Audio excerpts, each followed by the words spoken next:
আল্লাহ রাব্বুল আলামিন প্রথমে বলতেছেন, ফাআম্মাল ইনসানু ইযা মাবতালাহু রাব্বুহু ফাআকরামাহু ওয়া না'আমা ফায়াকুলু রাব্বি আকরামান।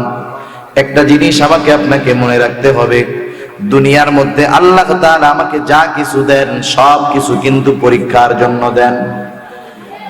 একজনকে টাকা দেয়, সম্পদ দেয়, পরীক্ষার জন্য দেয়। একজনকে অভাব আল্লাহ দেন, এটাও পরীক্ষার জন্য দেন। কারণ এই গোটা হায়াত মউত এটা পুরাটাই হলো আল্লাহ তাআলার পরীক্ষা। আল্লাহ রাব্বুল আলামিন বলেন, আল্লাযী খালাকাল মাউতা ওয়াল হায়াতা লিয়াবলুয়াকুম আইয়ুকুম আহসানু আমালা। কার কর্ম কত সুন্দর আল্লাহ তাআলা এটা পরীক্ষা করতে চান, দেখতে চান। এজন্যই আল্লাহ তাআলা হায়াত আর মউতকে সৃষ্টি করেছেন।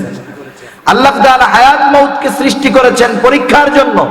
আল্লাহ দেখতে চান যে এই হায়াত মউতের বিষয় চিন্তা করে কে তার কর্মকে বেশি সুন্দর করে। আল্লাহ এটা দেখতে চান। সেজন্য আল্লাহ তাআলা মানুষকে সম্পদ দিয়ে পরীক্ষা করেন। আমরা অনেক সময় মনে করি একজন মানুষ বেনামাজি, আল্লাহর নাফরমানি করে, আল্লাহ তাআলা তারে অনেক সম্পদ দিল। এটা আমরা মনে করব না যে এই কারণে আল্লাহ সম্পদ দিয়েছে যে আল্লাহ তাকে ভালোবাসে, বরং তাকে সম্পদ দেওয়ার কারণ হলো আল্লাহ তাআলা তাকে পরীক্ষা করতে চায়। এই মানুষগুলা, বেনামাজি মানুষগুলা যখন সম্পদের মালিক হয়, আল্লাহর নাফরমানি যারা করে এরা যখন সম্পদের মালিক হয়, আর তার সামনে যখন একজন পাক্কা ইমানদার অভাবে থাকে, ও কিন্তু ওই নামাজিকে টিটকারি করে বলে, টিটকারি করে আর বলে, দেখ তুই নামাজ পড়লে কি হবে, আল্লাহ তোকে ভালোবাসে না। আমি নামাজ না পড়ার পরেও দেখ আমার আল্লাহ আমাকে কত ভালোবাসে। এরকম লোক সমাজে আছে তো? তুই নামাজ পড়ে কি করলি? আমার 4টা ছেলে বিদেশে থাকে, দেখ আমার কোনো অভাব নাই, ঠ্যাঙের পর ঠ্যাং তুইলা খাই। তখন আল্লাহ আমারে দিছে, নামাজ না পড়ি তাতে কি? সেই সমস্ত লোকের কথাই আল্লাহ তাআলা বলেন, ফাআম্মাল ইনসানু ইযা মাবতালাহু রাব্বুহু ফাআকরামাহু ওয়া না'আমা। আল্লাহ তাআলা যখন মানুষকে পরীক্ষা করার জন্য সম্পদ দেন, সম্মান দেন, প্রভাব দেন, এই মানুষগুলা তখন বলে বেড়ায়, দেখ আমার রব আমাকে সম্মানিত করেছে। ফাআকরামাহু ওয়া না'আমা, তাকে যখন সম্মানিত করা হয়, সম্মান দেওয়া হয়, দেখ আমার রব আমাকে সম্মানিত করেছেন, নেয়ামত দিয়েছেন, তারা বলতে থাকে এই কথা। আবার যখন ওই লোকটাকেই পরীক্ষা করার জন্য আল্লাহ রাব্বুল আলামিন তার নেয়ামতের মধ্যে সংকীর্ণতা দেয়, আল্লাহ তাআলা সেই কথা বলেন, ওয়া আম্মাল ইনসানু ইযা মাবতালাহু ফাকাদারা আলাইহি রিজকা। যখন মানুষদেরকে পরীক্ষা করার জন্য রিজিকের মধ্যে সংকীর্ণতা দেওয়া হয়, তখন মানুষগুলা বলে, ফায়াকুলু রাব্বি আহানান, আমার রব আমার সাথে অবিচার করেছে, আমাকে অপদস্থ করেছে। যখন আল্লাহ পরীক্ষা করার জন্য দেন, কি বলে যে আল্লাহ আমারে সম্মানিত করছে। সেই আল্লাহই যখন পরীক্ষা করার জন্য আবার সংকীর্ণতা দেন, বলে আল্লাহ আমারে অপমান করছে। এক মুখে দুই কথা বলে, এক মুখে দুই ধরনের কথা, দ্বিমুখী কথা। এটা মুমিন বলে না, এটা মুনাফিক বলে। ঠিক কিনা বলেন? আল্লাহ তাআলা বলেন, না, তুমি যে বলতে চাও যে আমি আল্লাহ তোমার উপরে জুলুম করেছি, তোমাকে অপমান করেছি, না না, তোমার রিজিকের এই সংকীর্ণতার কারণ কি, সেই কারণগুলাই আমি এখন আপনাদের খেদমতে পেশ করতে চাই। খেয়াল দিয়া শুনবেন। আমাদের রিজিকের মধ্যে সংকীর্ণতা আসে কোন কোন কারণে? যদি আমরা রিজিকের মধ্যে প্রশস্ততা আনতে চাই, এই বিষয়গুলোও আমাদের খেয়াল রাখার দরকার। আল্লাহ তাআলা এবার ওই ধরনের মানুষদের কথার জবাব দিয়ে বলেন, কাল্লা, তোমরা যেই কথা বলতেছো এটা কখনো নয়। তোমাদের সম্পদের সংকীর্ণতা, রিজিকের সংকীর্ণতা আসার অন্যতম কারণ হলো কাল্লা বাল্লা তুকরিমুনাল ইয়াতীম। মানুষের রিজিকের সংকীর্ণতার 1 নম্বর কারণ হলো আল্লাহ বলতেছেন যে তোমরা ইয়াতিমদেরকে সম্মান করো না। ইয়াতিমদেরকে সম্মান করো না অর্থ ইয়াতিমের হক তোমরা যথাযথভাবে বুঝায় দাও না, বরং সুযোগ যদি পাও, নিজের আপন ভাতিজাও যদি হয়, তুমি ওই ইয়াতিম ভাতিজার সম্পদ গ্রাস করার ধান্দা করো। এরকম পরিস্থিতি সমাজে হয় কি হয় না? আওয়াজ দিয়া বলেন। ইয়াতিমদের সাথে তো এমন আচরণ করা যাবে না। ইয়াতিমদের সম্পদ যারা ভোগ করে এদের চরিত্র আর আবু জেহেলের চরিত্রের মধ্যে কোনো তফাৎ নাই। এটা আবু জেহেলের খাসলাত। পবিত্র কোরআনুল কারীমের একটা সূরা, সূরার নাম হলো সূরা মাউন। সূরা মাউন, এই সূরার মধ্যে আল্লাহ তাআলা কাফেরদের কয়েকটা দোষ আর মুনাফিকদের কয়েকটা দোষ ত্রুটির কথা বর্ণনা করছে। আল্লাহ রাব্বুল আলামিন এই সূরার মধ্যে কাফেরদের কয়েকটা ত্রুটি আর মুনাফিকদের কয়েকটা ত্রুটির কথা বর্ণনা করেছেন। এই সূরার প্রেক্ষাপটটা হলো এইরকম। আবু জেহেল ছিল তৎকালীন কুরাইশদের অন্যতম একজন প্রসিদ্ধ নেতা।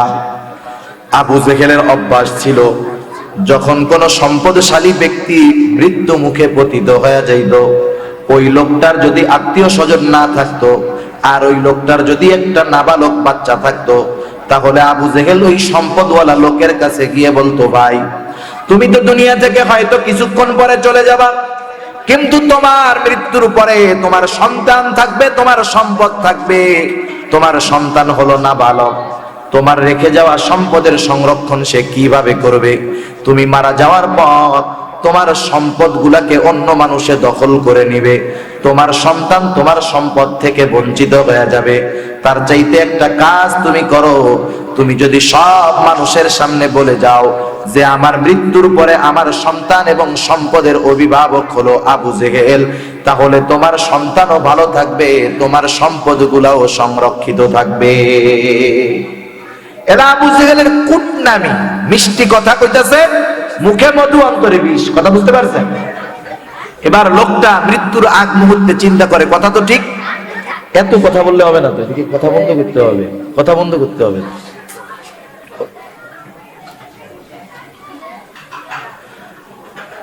আবু জেহেল এরকম যখন বলতো, মৃত্যুর নিকটবর্তী যেই লোকটা সে চিন্তা করতো, কথা তো ঠিক বলছে, কারণ আমার তো আত্মীয় স্বজন কেউ নাই, আমি মারা যাওয়ার পরে আমার সন্তানের কি হবে বা সম্পদগুলারই কি হবে? আবু জেহেল তো দলের সর্দার, লিডার, নেতা। আবু জেহেলরে যদি জিম্মাদারি দিয়ে দেওয়া যায়, সম্পদ তো বহুত দূরের কথা, আমার সন্তানের দিকে কেউ চোখ রাঙায় তাকানোর সাহস পাবে না। এই চিন্তা করে ও মরার আগে ওসিয়ত করতো যে হ্যাঁ, আমি আর আমার মৃত্যুর পরে আমার সব সম্পদ এবং সন্তানের অভিভাবক হলো আবু জেহেল। এবার লোকটা মারা যাইত, ও কি করত? ওই ইয়াতিম সন্তান যখন বড় হইতো, সম্পদ যখন তার কাছে চাইতে আসতো আবু জেহেলের কাছে, ঘাড় ধাক্কা দিয়ে বের করে দিত, এলাকা থেকে বের করে দিত, বলতো সম্পদ যদি চাইতে আসস তোর খবর আছে। এটা আবু জেহেলের একটা চরম খারাপ অভ্যাস ছিল। এইরকম একটা ছেলের সাথে ঘটলো। ছেলেটা যখন বালেগ হলো, বুঝতে শিখলো, এবার নিজের সম্পদ যখন আবু জেহেলের কাছে যায়, আবু জেহেল ছেলেটারে ঘাড় ধাক্কা দিয়ে বের করে দিয়েছে। ছেলেটা রাস্তার ধারে দাঁড়ায় দাঁড়ায় কান্না করতেছে। রাসূলুল্লাহ সাল্লাল্লাহু আলাইহি ওয়াসাল্লাম সেই রাস্তা দিয়ে যাচ্ছেন, তিনি দেখতে পেলেন এই বাচ্চাটা রাস্তার পারে কান্না করে। আল্লাহর নবী জিজ্ঞাসা করলেন, হে ছেলে তুমি কান্না করো কেন?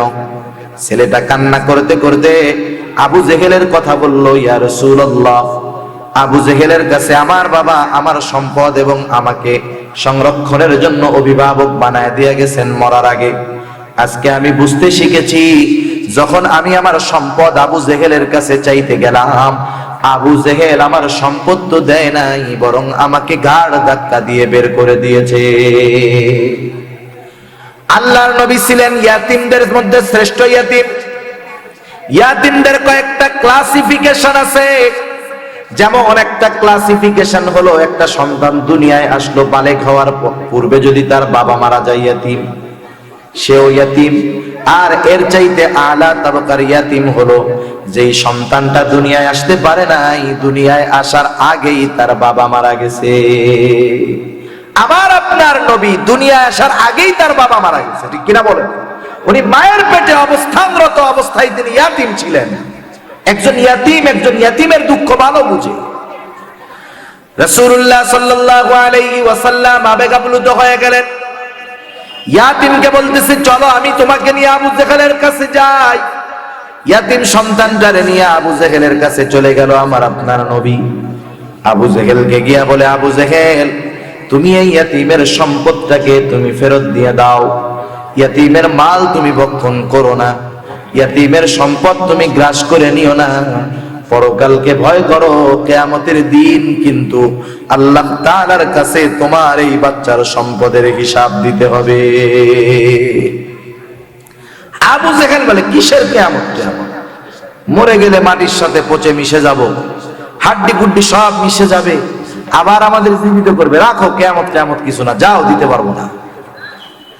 আল্লাহ রাসূল সাল্লাল্লাহু আলাইহি ওয়াসাল্লাম যখন সম্পদ আনতে গেলেন, বিভিন্ন ভাবে আবু জেহেলকে বোঝানোর পরে যখন আবু জেহেল সম্পদ দিল না, আল্লাহর নবী খুব মনে কষ্ট পাইছে।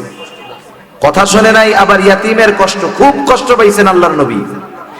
রাসূলুল্লাহ সাল্লাল্লাহু আলাইহি ওয়াসাল্লাম আবু জেহেলের কাছ থেকে ফিরে আসতেছেন, আর আল্লাহ তাআলা কোরআনুল কারীম নিয়া জিবরাইল আমিনকে পাঠিয়ে দিয়েছে।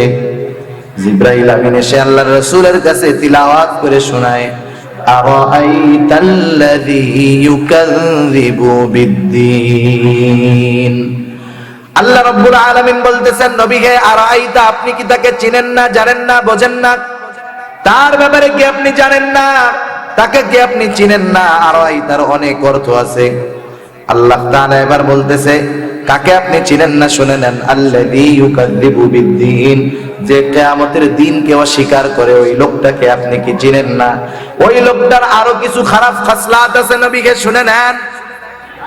ফাযালিকাল্লাযী ইয়াদউল ইয়াতীম, ওই লোকটার আরেকটা বদ খাসলাত হলো সেই ইয়াতীমদেরকে ঘাড় ধাক্কা দিয়ে বের করে দেয়। ইয়াতীমদের সাথে খারাপ আচরণ করা কার স্বভাব? জোরে বলেন, কথা বুঝেন নাই?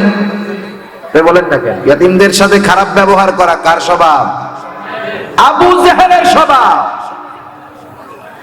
আমার আপনার নবী আল্লাহ রাব্বুল আলামিন আমার আপনার নবীকে অনেক নিয়ামত দিয়েছেন।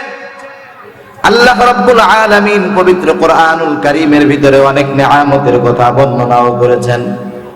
যাই হোক, সেটা একটু পরে বলতেছি। এরপরে আবু জেহেলের আরেকটা খারাপ খাসলাতের কথা আল্লাহ তাআলা বললেন, ওয়ালা ইয়াহুদ্দু আলা তুআমিল মিসকিন। আবু জেহেলের আরেকটা খাসলাত হলো সে মিসকিনদেরকে খানা দেয় না। শুধু নিজে যে খানা দেয় না তা নয়, নিজে যে সাহায্য করে না তা নয়, অপরকে সাহায্য করতে অনুৎসাহিত করে। এইরকম মানুষও কিন্তু সমাজে পাবেন। মনে করেন চায়ের দোকানে আপনিও চা খাইতেছেন, পাশেও আরেকজন চা খায়। যে কোনো একটা গরিব মানুষ এসে আপনার কাছে হাত পাতলো, বলল চাচা 5টা টাকা দেন, একটা রুটি খাবো। আপনি যখন পকেট থেকে টাকাটা বের করে দিতে যাইবেন, পাশের থেকে একজন বলবে, রাখ বেটা, টাকা দিস না, 5 টাকা দিয়ে একটা বিড়ি খাইস, তাও কাজে লাগবে। আছে না নাই? ও হলো আবু জেহেলের স্বভাবওয়ালা লোক। ও নিজেও দেয় না, আর একজনকেও সাহায্য করতে বাধা দেয়। এগুলা হলো আবু জেহেলের খাসলাত। সেজন্য যে কথার থেকে গেলাম, যে ইয়াতীমদের সাথে খারাপ আচরণ করা আবু জেহেলের খাসলাত। ইয়াতীমদের সাথে ভালো আচরণ করতে হবে। কেন? কারণ রাসূলুল্লাহ সাল্লাল্লাহু আলাইহি ওয়াসাল্লাম এক হাদিসের মধ্যে বলেন, ওই ঘর কতই না উত্তম ঘর যেই ঘরে ইয়াতীমদের সাথে ভালো আচরণ করা হয়, আর ওই ঘরটা কতই না নিকৃষ্ট ঘর যেই ঘরের মধ্যে ইয়াতীমদের সাথে খারাপ আচরণ করা হয়। কোন ব্যক্তি যদি কোনো ইয়াতীমের জিম্মাদারি নেয়, ইয়াতীমের খাবার, ইয়াতীমের পোশাক, ইয়াতীমের লেখাপড়া, এইগুলার বন্দোবস্ত করে, আল্লাহর নবী তার ব্যাপারে বলেন, আনা ওয়া কাফিলুল ইয়াতীম কাহাতাইনি ফিল জান্নাহ। আল্লাহর নবী বলেন, আমি এবং ইয়াতীমের অভিভাবক জান্নাতে অবস্থান করব। কেমন করে অবস্থান করব? আল্লাহর নবী এই 2টা আঙ্গুলের ইশারা কইরা মিশায়া দিয়া বুঝায় দেন, আমি আর ইয়াতীমের অভিভাবক জান্নাতের মধ্যে পাশাপাশি অবস্থান করব। শুধু তাই নয়, এক সাহাবী আসছে আল্লাহ নবীর কাছে, আয়েশা বলে, ইয়া রাসূলুল্লাহ, আমার অন্তরটা শক্ত হয়ে গেছে। একজন সাহাবী বলতেছে যে আমার অন্তর শক্ত হয়ে গেছে। কেমনে অন্তর নরম বানানো যায়? রাসূলুল্লাহ সাল্লাল্লাহু আলাইহি ওয়াসাল্লাম তাকে বলতেছে, তুমি যদি তোমার শক্ত হৃদয়টাকে নরম বানাতে চাও, কি করবা শুনে নাও। আমসিহ রাসাল ইয়াতীম ওয়া আত'ইমিল মিসকিন। তুমি যদি তোমার শক্ত হৃদয়টাকে নরম বানাতে চাও, দুইটা কাজ বেশি বেশি করবা। ইয়াতীমের মাথায় হাত বুলায় দিবা, আর মিসকিনদেরকে বেশি বেশি খানা খাওয়াবা। সব ইয়াতীম কিন্তু গরিব না। কিছু ইয়াতীম আছে ওর মা বাবা নাই, কিন্তু অনেক সম্পদ আছে, এমন ইয়াতীম আছে না? ওই বাচ্চার সাথেও ভালো আচরণ করব, কারণ ওই বাচ্চাটার বাবা নাই, যদিও সম্পদ আছে, কিন্তু পিতৃ অভাব তার অন্তরের মধ্যে জ্বালা দেয়। সেই জন্য কেউ যদি ওর সাথে খারাপ আচরণ করে, ওর অন্তরের মধ্যে শুধু এটাই জাগ্রত হয়, আজকে যদি আমার বাবা বেঁচে থাকতো, আমার সাথে এইরকম খারাপ আচরণ কেউ করতো না। খারাপ আচরণ করার কারণে ইয়াতীমের সাথে যদি কেউ খারাপ আচরণ করে, আল্লাহ রাব্বুল আলামিন রাগান্বিত হয়ে যায়। ইয়াতীমের মাথায় হাত বুলায় দেন, ইয়াতীমের মাথার চুল পরিমাণ সওয়াব আল্লাহ তাআলা আমার আপনার আমলনামায় লিখে দিবে। সেই জন্য ইয়াতীমের সাথে ভালো আচরণ করব, ইয়াতীমের মাল ভোগ করব না, ভক্ষণ করব না অন্যায় ভাবে। যারা অন্যায় ভাবে ভোগ করে ইয়াতীমের সম্পদ, তাদের ব্যাপারে আল্লাহ তাআলা বলেন, ইন্নাল্লাযীনা ইয়াকুলুনা আমওয়ালাল ইয়াতামা যুলমান ইন্নামা ইয়াকুলুনা ফী বুতুনিহিম নারা ওয়া সায়াসলাউনা সাঈরা। আল্লাহ তাআলা বলেন, ইন্নাল্লাযীনা ইয়াকুলুনা আমওয়ালাল ইয়াতামা যুলমান, অন্যায়ভাবে যারা ইয়াতীমের সম্পদ গ্রাস করে, তারা তো তার সম্পদ ভক্ষণ করে না, তারা কেমন জানি আগুন দ্বারা তাদের পেটকে ভর্তি করে। ইন্নামা ইয়াকুলুনা ফী বুতুনিহিম নারা, তারা তাদের পেটকে আগুন দ্বারা ভর্তি করে, আর আগুনের ঠিকানা হলো জাহান্নাম। আল্লাহ তাই বলেন, ওয়াসায়াসলাউনা সাঈরা, অচিরেই তারা জাহান্নামের অধিবাসী হয়ে যাবে। সেজন্য আমরা ইয়াতীমের সম্পদ ভক্ষণ করব না, ইয়াতীমের সাথে ভালো আচরণ করব, ইয়াতীমকে স্নেহ করব, মুহাব্বত করব। আল্লাহর নবী বলছেন যে ইয়াতীমকে মুহাব্বত করলো, তার ব্যাপারে আল্লাহর নবীর সাথে অন্যতম বিশেষ বিশেষ কিছু কমিটমেন্ট আছে, জান্নাতের মধ্যে একসাথে থাকবে, জান্নাতে তাকে স্পেশাল ভাবে সম্মানিত করা হবে।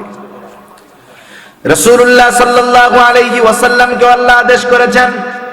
তাহলে আমি যে আলোচনা করতে চাই, রিজিকের মধ্যে যে আমাদের অভাব আসে, এর এক নাম্বার কারণ আমরা ইয়াতীমদের সাথে খারাপ আচরণ করি। আর যদি রিজিকের মধ্যে প্রশস্ততা চাই, তাহলে অবশ্যই আমাদের ইয়াতীমদের সাথে ভালো ব্যবহার করতে হবে। দুই নাম্বার, আল্লাহ তাআলা বলেন, তোমরা ইয়াতীমদের সাথে তো ভালো আচরণ করো না, সম্মান করো না। ওয়ালা তাহাদ্দুনা আলা তুআমিল মিসকিন, এবং তোমরা যারা নিঃস্ব, যারা মিসকিন, যাদের কোনো কিছুই নাই, তাদেরকে তোমরা খানা দাও না, বরং অপরকে খানা দিতেও তোমরা অনুৎসাহিত করো। এই জন্য তোমাদের রিজিকের মধ্যে প্রশস্ততা আসে না, তোমাদের রিজিকের মধ্যে সংকীর্ণতা চলে আসে। রাসূলুল্লাহ সাল্লাল্লাহু আলাইহি ওয়াসাল্লামকে প্রদত্ত যেই নিয়ামতের কথাগুলা বলতে চাইছিলাম একটু আগে, পবিত্র কোরআনুল কারীমের একটা সূরা, এই সূরার নাম হলো সূরাতুদ দুহা। রাসূলুল্লাহ সাল্লাল্লাহু আলাইহি ওয়াসাল্লাম আল্লাহ তাআলার পক্ষ থেকে কিছুদিন আল্লাহর নবীর কাছে ওহী আসা বন্ধ ছিল। আবু জেহেলের স্ত্রীর নাম ছিল উম্মে জামিল। যখন কয়েকদিন ওহী আসা বন্ধ, এবার সে রটায় বেড়াইতে থাকলো যে মুহাম্মাদের খোদা মুহাম্মাদরে ছাইড়া দিছে, মুহাম্মাদকে ছেড়ে দিয়েছে, মুহাম্মাদের সাথে তার খোদার আর কোনো সম্পর্ক নাই। যখন এই ধরনের কথা রটায় বেড়াইলো, আল্লাহর নবী একটু মনে মনে কষ্ট পাইলেন। আল্লাহ তাআলা ওহী নাজিল করলেন, অদ-দুহা ওয়াল লাইলি ইযা সাজা মা ওয়াদ্দাআকা রাব্বুকা ওয়া মা ক্বালা ওয়ালাল আখিরাতু খায়রুল লাকা মিনাল উলা ওয়ালা সাওফা ইউতিকা রাব্বুকা ফাতারদা।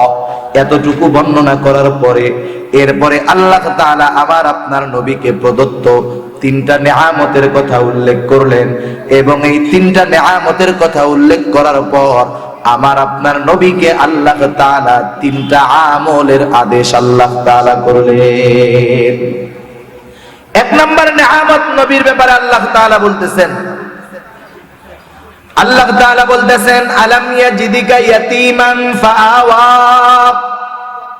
আল্লাহ তাআলা তার হাবিবকে উদ্দেশ্য করে বলতেছেন, নবী হে, আপনাকে আমি ইয়াতীম অবস্থায় পেয়েছি, ইয়াতীম অবস্থায় পাওয়ার পরে উত্তম রক্ষণাবেক্ষণের ব্যবস্থা করেছি।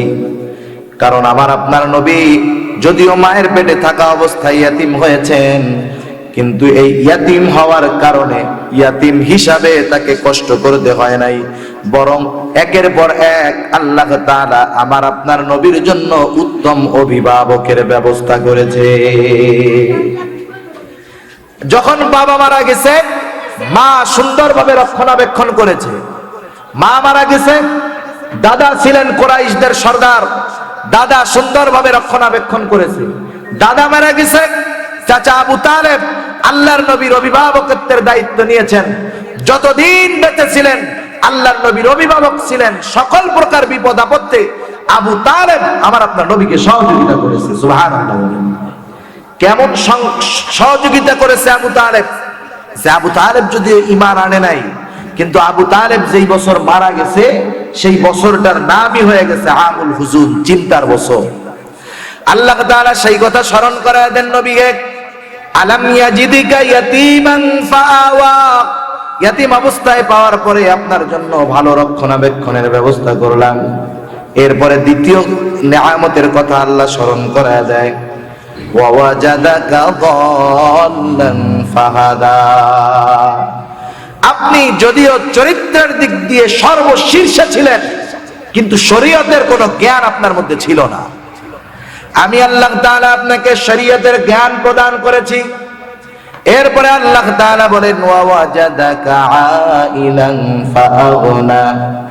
আপনি ছিলেন অভাবী, আমি আল্লাহ আপনাকে ধনী বানায় দিয়েছি। এটা তো অনেক আগেই আল্লাহ তাআলা করেছেন। যখন খাদিজাতুল কুবরার সাথে আমার আপনার নবীর বিবাহ হলো, খাদিজা যখন রাসূলুল্লাহ সাল্লাল্লাহু আলাইহি ওয়াসাল্লামের চরিত্রের ব্যাপারে মুগ্ধ হয়ে বিবাহের প্রস্তাব দিলেন খাদিজা নিজের তরফ থেকে। একটা বিষয় এখানে বলার দরকার, আমাদের দেশের নাস্তিকেরা এই কথা বলে থাকে যে মুসলমানদের নবী মুহাম্মদ সাল্লাল্লাহু আলাইহি ওয়াসাল্লাম সম্পদের লোভে তার চাইতে 15 বছরের বড় একজন বৃদ্ধা মেয়েকে বিবাহ করেছে। এটা চূড়ান্ত মানের একটা অপবাদ আমার আপনার নবীর শানে। আল্লাহর নবী সম্পদের লোভে নবী বিবাহ করেন নাই, নবী তো বিবাহের প্রস্তাবই দেন। যখন আমার আপনার নবীকে খাদিজাতুল কুবরা রাদিয়াল্লাহু তাআলা আনহা কয়েকবার ব্যবসার জন্য পাঠাইছে, অন্যান্য বারের চাইতে সব চাইতে বেশি লাভ করে এবং উত্তম পণ্য কিনে সফলতার সাথে নবী যখন ফিরে আসতে, খাদিজাতুল কুবরার একজন গোলাম ছিল। এই গোলাম ছিল খাদিজার চোখ বলা হতো তাকে। সেই গোলাম আয়েশা যখন আল্লাহর নবীর কথাগুলা বলছে যে কত আমানতদার, কেমন তার ব্যবসার পলিসি, সব কিছুর পরে খাদিজা রাদিয়াল্লাহু তাআলা আনহা আমার আপনার নবীর উপরে আকৃষ্ট হয়ে গেছে। অথচ 37 বছর বয়সে যখন তার স্বামী মারা গেছে দুইজন, তখন আরবের বড় বড় সম্পদশালীরা খাদিজাতুল কুবরা রাদিয়াল্লাহু তাআলা আনহাকে বিবাহের প্রস্তাব দিয়েছে। উনি বলেন যে না, আমি বিবাহ করব না, আমি বাকি জীবন এভাবেই কাটায় দিতে চাই। কিন্তু যখন আল্লাহর নবীর পূত পবিত্র চরিত্রে তিনি মুগ্ধ হয়েছেন, উনি ওনার বান্ধবীর মাধ্যমে আমার আপনার নবীর কাছে প্রস্তাব দিয়েছেন। প্রস্তাবটা ছিল এই ধরনের। এইবার খাদিজাতুল কুবরা রাদিয়াল্লাহু তাআলা আনহার বান্ধবী আল্লাহ রাসূল সাল্লাল্লাহু আলাইহি ওয়াসাল্লামের কাছে আয়েশা বলতেছে, ও মুহাম্মদ, বিবাহের বয়স হয়ে গেল, তুমি কি বিবাহ শাদী করবা না? রাসূলুল্লাহ সাল্লাল্লাহু আলাইহি ওয়াসাল্লাম জবাব দিলেন, বিবাহ যে করব, বিবাহ করার জন্য যেই পরিমাণ সম্পদের প্রয়োজন সেই পরিমাণ সম্পদ আমার নাই।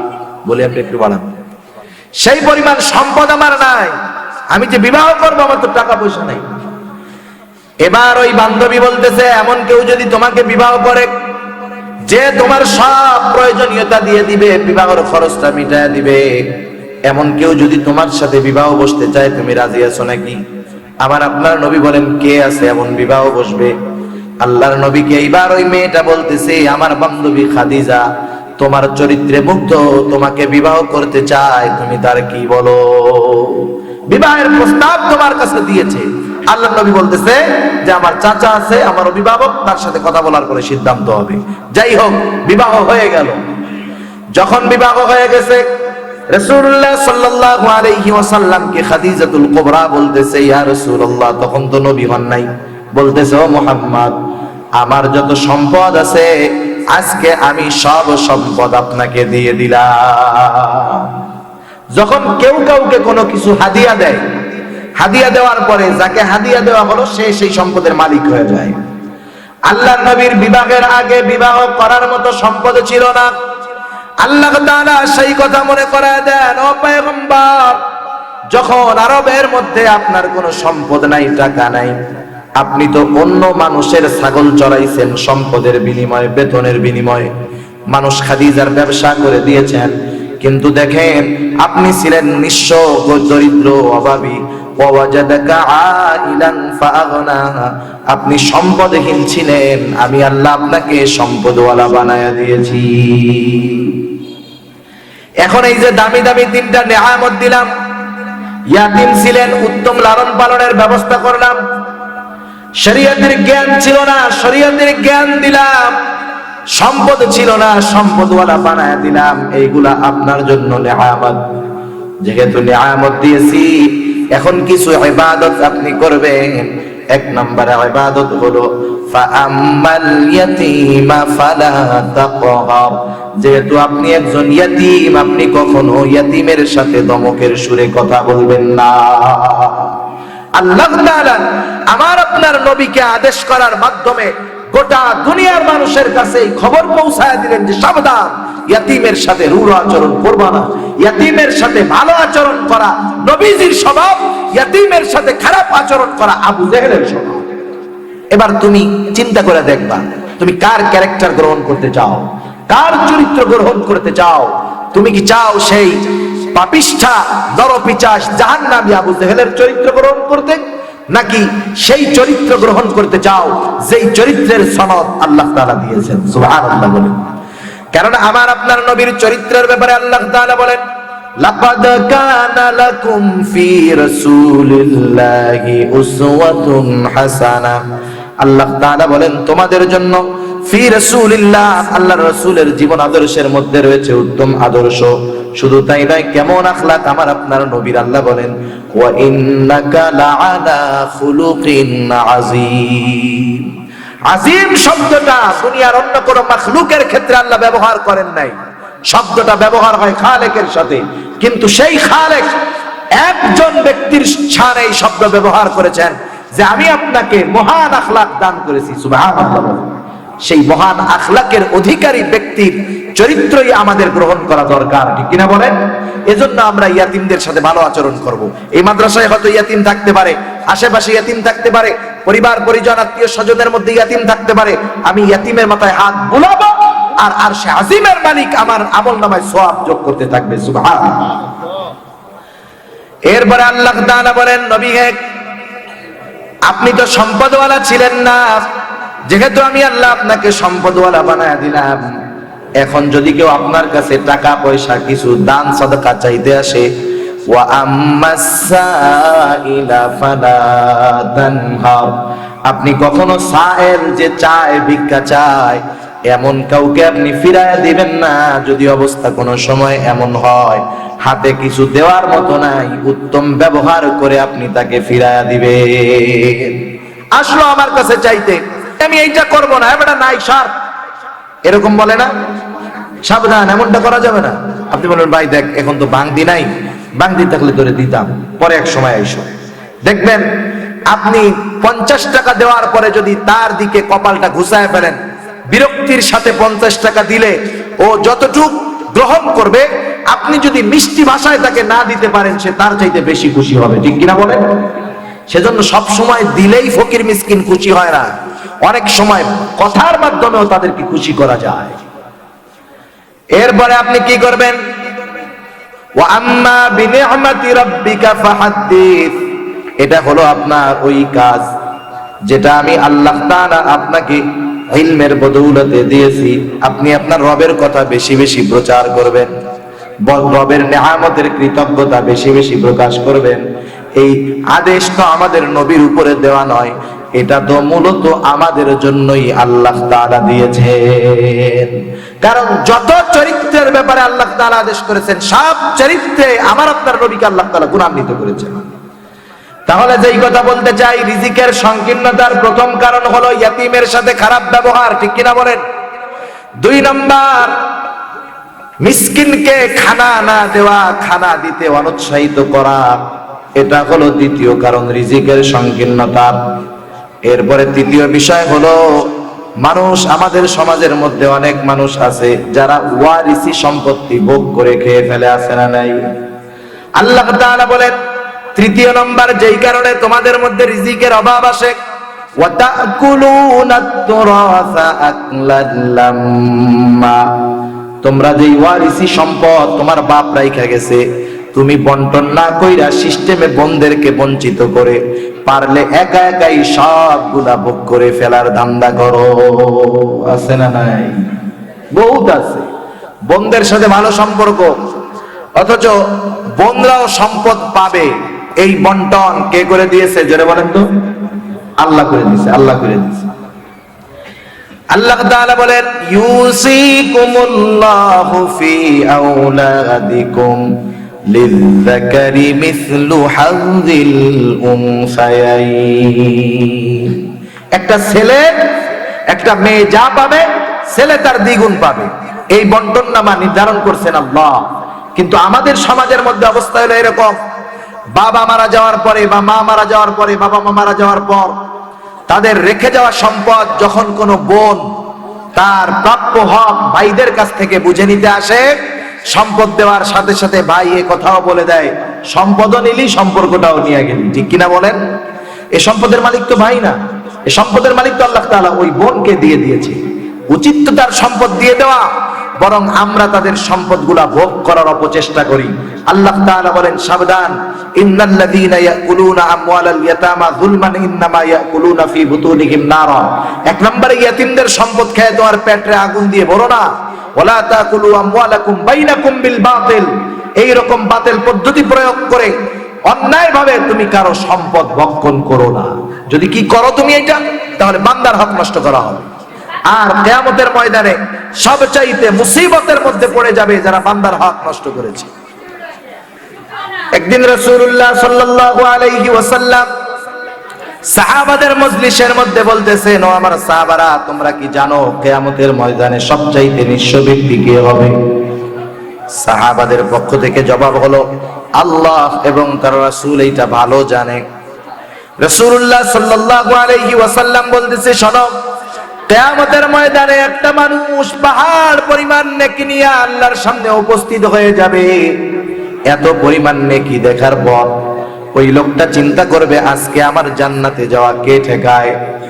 ওই লোকটা আল্লাহ তাআলার আদেশের অপেক্ষায় অপেক্ষমান থাকবে।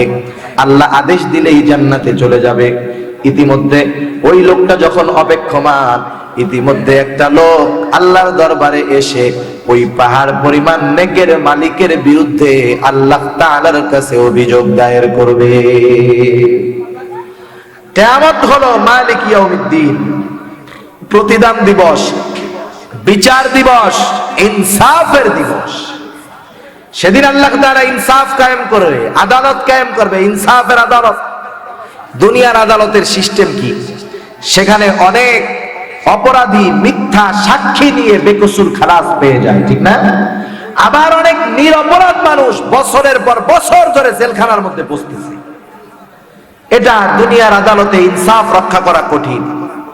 কিন্তু আল্লাহ তাআলা যে আদালত কায়েম করবে, সেই আদালতের মধ্যে ইনসাফ থাকবে, ন্যায় বিচার থাকবে। আল্লাহ রাব্বুল আলামিন পবিত্র কোরআনুল কারীমের মধ্যে বলেন, وَنَضَعُ الْمَوَازِينَ الْقِسْطَ لِيَوْمِ الْقِيَامَةِ فَلَا تُظْلَمُ نَفْسٌ شَيْئًا وَإِنْ كَانَ مِثْقَالَ حَبَّةٍ مِّنْ خَرْدَلٍ أَتَيْنَا بِهَا وَكَفَى بِنَا حَاسِبِينَ। আল্লাহ তাআলা বলেন, আমি কিয়ামতের দিন ইনসাফের আদালত কায়েম করব। এমন আদালত, দুনিয়ার আদালতে অনেক সময় মাজলুমের উপরে জুলুম করা হয়। আল্লাহ বলেন ফালা তুযলামু নাফসুন শাইআ, কারো উপরে ন্যূনতম জুলুম করা হবে না, বরং কি হবে ওয়া ইন কানা মিসকালা হাববাতিন মিন খারদালিন আতাইনা বিহা, কেউ যদি দুনিয়ার মধ্যে শস্য দানা পরিমাণ নেক আমল করে থাকে, শস্য দানা পরিমাণ বদ আমল যদি করে থাকে, আল্লাহ বলেন আতাইনা বিহা, সেটাকে হাজির করা হবে। শুধু তার আমল হাজির করা হবে তা নয়, তার আমলের ব্যাপারে হিসাবও নেওয়া হবে। আল্লাহ তাআলা জানায় দেন এত মানুষের হিসাব কিভাবে নিব। আল্লাহ বলেন কাফা বিনা হাসিবিন, হিসাব নেওয়ার জন্য আমি আল্লাহ যথেষ্ট। আল্লাহ যদি চায় হিসাব নিতে পারেন কি পারেন না? আধুনিক প্রযুক্তির কল্যাণে আমরা দেখতে পাই একটা মানুষ লক্ষ লক্ষ মানুষের হিসাব করে ফেলে, ঠিক না? ইন্টারনেটের মাধ্যমে, ফিঙ্গারপ্রিন্টের মাধ্যমে সব বায়োডাটা একটা মানুষের কাছে মুহূর্তের মধ্যে চলে আসে। যেই জ্ঞান যেই স্রষ্টা দান করলেন, সেই স্রষ্টা আমার আপনার সকলের, গোটা দুনিয়ার মধ্যে যত মানুষ এসেছে, আছে, আসবে, সবার হিসাব নিতে পারেন কি পারেন না? অবশ্যই পারে। আল্লাহ তাআলা ইনসাফের আদালত কায়েম করবে, ন্যায় বিচার হবে সেই দিন। সেজন্য সাবধান, ওই আদালতে কিন্তু প্রতিটা মানুষকেই দাঁড়াতে হবে। এজন্য নবী আমার বলেন তোমরা সেই দিন আসার আগে সতর্ক হয়ে যাও, যেই দিন আল্লাহ বাদী বিবাদের মধ্যে মীমাংসা করে দিবে। তোমরা সেই দিন আসার আগে, তোমরা যদি দুনিয়ার মধ্যে কাউকে কথার দ্বারাও একটা কষ্ট দিয়ে থাকো, সেই দিন আসার আগে তুমি ক্ষমা চেয়ে নাও, নাইলে কিন্তু এই কথার প্রতিদান কিয়ামতে নেকি দিতে হবে, না হলে গুনাহ নিতে হবে। এবার একটু আমাদের বর্তমান পরিবেশের দিকে খেয়াল করেন। অনেক সময় বিনা কারণে নিরপরাধ মানুষের সাথে খারাপ আচরণ করা হয়, কি হয় না? আমরা সাময়িক কষ্ট পাই, কিন্তু এই কষ্ট কিয়ামতে আমাকে নেকি দিবে, অথবা যে কষ্ট দিচ্ছে সে আমার কাছ থেকে গুনাহগুলো নিবে। সেজন্য আমরা যদি কোনো সময় এমন হয় অনাকাঙ্ক্ষিতভাবে, অনিচ্ছায়ও কোনো বড়র সাথে খারাপ আচরণ করে ফেলেছি, আমরা মাপ চেয়ে নিব, ক্ষমা চেয়ে নিব। যদি এমন কিছু করে থাকি যে এমন কারোকে কথার দ্বারা কষ্ট দিয়েছি, সে দুনিয়া থেকে চলে গেছে, তার পরিবার পরিজনের কাছে মাপ চাবো, তার জন্য অল্প পরিমাণ কিছু হলেও সাদকা করবো, যে আল্লাহ লোকটার সাথে আমি খারাপ আচরণ করেছিলাম, মাফ চাওয়ার তো সুযোগ হয় নাই, আল্লাহ এই 10টা টাকা আমি ওনার জন্য সাদকা করলাম, হয়তো এই কারণে আল্লাহ তাআলা হয়তো মাফ করে দিতে পারে। কিন্তু না হলে কিয়ামতের দিন কেউ যদি কাউকে কথার দ্বারা একটা কষ্ট দিয়ে থাকে, এর হিসাব কিয়ামতে দিতে হবে। আল্লাহ রাব্বুল আলামিনের কাছে এবার ওই বাদী অভিযোগ দায়ের করবে, আল্লাহ এই যে পাহাড় পরিমাণ নেকের মালিক, জান্নাতে যাওয়ার জন্য অপেক্ষমান, আল্লাহ ওকে জান্নাতে যাওয়ার অনুমতি দেওয়ার পূর্বে ওর ব্যাপারে আপনার কাছে আমার কিছু অভিযোগ আছে।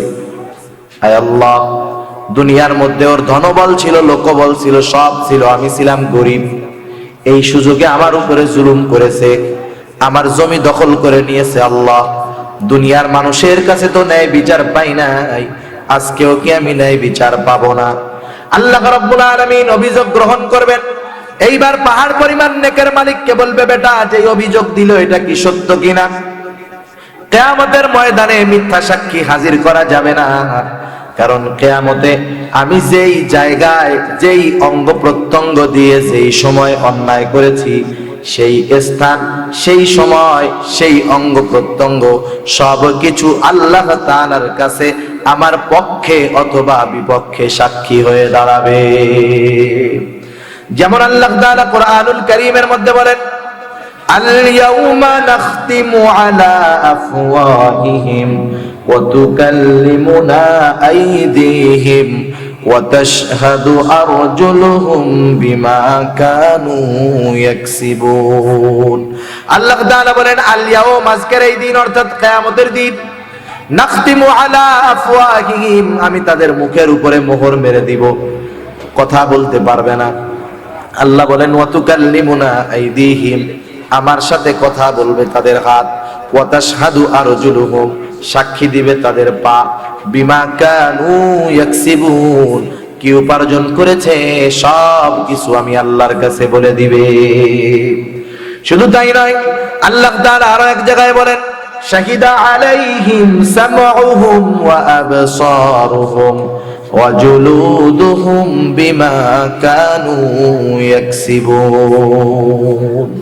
সাক্ষী দিবে তাদের কান, সাক্ষী দিবে তাদের চোখ, সাক্ষী দিবে তাদের চামড়া যে আল্লাহ আমি চোখের দ্বারা, আমি কানের দ্বারা, আমি অঙ্গ প্রত্যঙ্গের দ্বারা এই গুনাহগুলা করেছে, সেজন্য মিথ্যা বলার কোনো উপায় নাই। এইবার ওই লোকটা বলবে আল্লাহ অভিযোগ সত্য। আল্লাহ তাআলা বলবে তাহলে তুমি আজকে তার হকটা মিটায় দাও।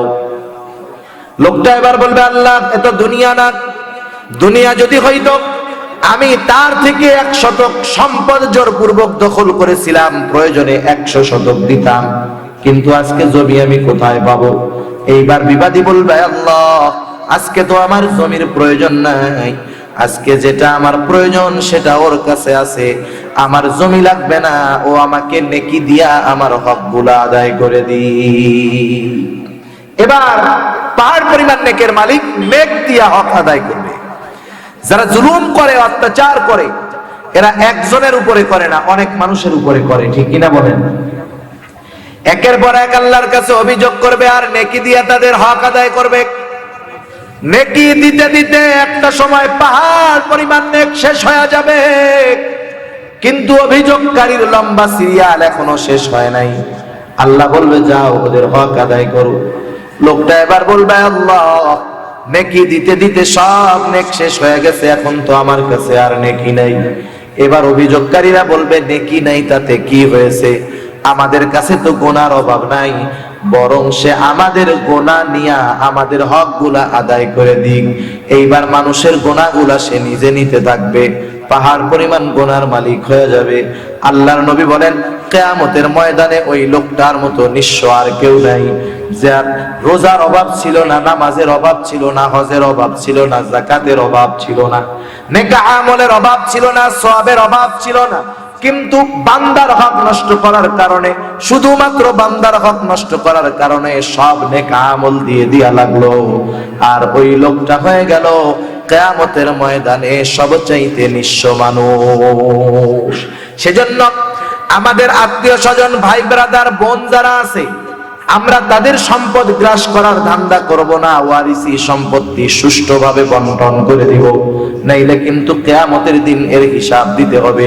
সর্বশেষ আল্লাহ তাআলা বলেন রিজিকের সংকীর্ণতার কারণ হলো ওয়াতুহিব্বুনাল মালা হুব্বান জাম্মা, পরিপূর্ণভাবে মালের মোহাব্বত অন্তরের মধ্যে ঢুকে যাওয়া, এত পরিমাণ মালের মোহাব্বত ঢুকে যে হারাম হালাল বিচার বিশ্লেষণ করে না, কোনটা বৈধ কোনটা অবৈধ এটা নির্ণয় করার চোখ তার থাকে না, অন্ধ হয়ে যায়।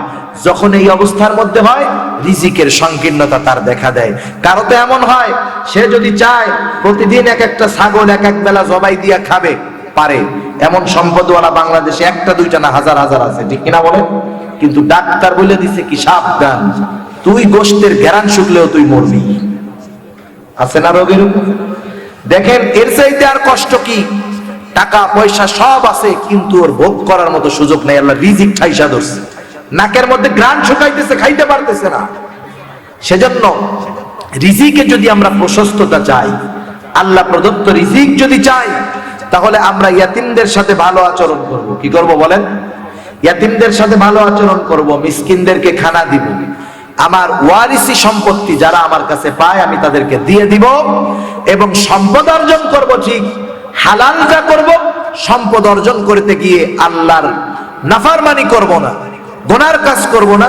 এমনটা যদি করি আল্লাহ তাআলা আমাদেরকে প্রশস্ত রিজিক দিবেন। সেই রিজিক হবে আমাদের জন্য, আল্লাহ তাআলা বলছেন যে এই সম্পদ হবে দুনিয়ার অলংকার, এই রিজিক হবে আমাদের জন্য অলংকার। আর যদি আমি ওইগুলা না করি তাহলে আমার রিজিক হবে আমার জন্য পরীক্ষার কারণ। আল্লাহ তাআলা আমাদের সবাইকে কথাগুলো বুঝবার তৌফিক দান করুক। সকলে বলি আমিন।